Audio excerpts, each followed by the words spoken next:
Panginoon, maraming salamat sa araw na ito, sa mga bagong pagkakataon na ibinigay mo sa akin, sa mga bagong opportunity na ilalagay mo sa araw ko, sa mga bagong pangyayari na alam kong positive ang effect sa akin. Alam kong gagawin mo akong matalino.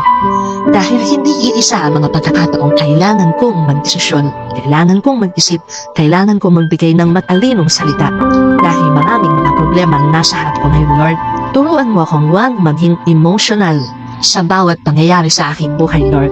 Turuan mo ang puso ko para makita ang tamang sitwasyon na nangangailangan ng tamang desisyon. Alam ko pong lagi kang andyan para bantayan ako, para ibigay ang aking mga pangangailangan at mas maiintindihan ko ang gusto mong maging desisyon ko.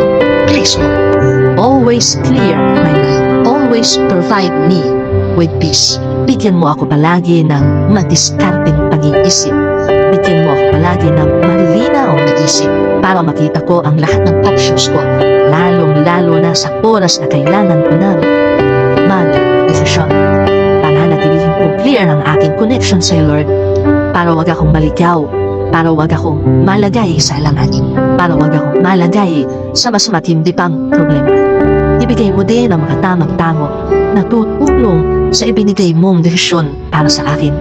Mga tao, malinis ang pakay at may relasyon sa iyo, Lord, para sa mas tamang gagawin sa anumang problema. Sa iyo lang ako kakapit at maniniwala, Panginoon. Alam kong hindi mo ako pababayaan, hindi mo ako iiwan. Alam kong nakabantay ka sa akin palagi. Alam kong kapakanan ko palagi ang iniisip mo at sa ikagaganda ng aking buhay at ng aking pamilya ang gusto mong mangyari. Kaya patuloy mong hilin ang aking buhay, Panginoon.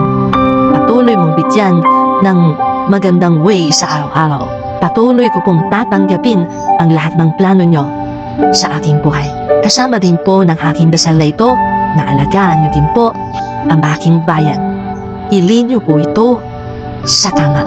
Bigyan nyo rin po ng talino ang mga namumuno ng aming bansa para sa isang tama at tahimik na araw-araw, Lord. Salamat, salamat sa lahat ng inyong ibinigay at mga ibibigay sa amin, Panginoon. Nakapit at patuloy kaming maniniwala sa iyo, Lord. In Jesus' name we pray. Amen.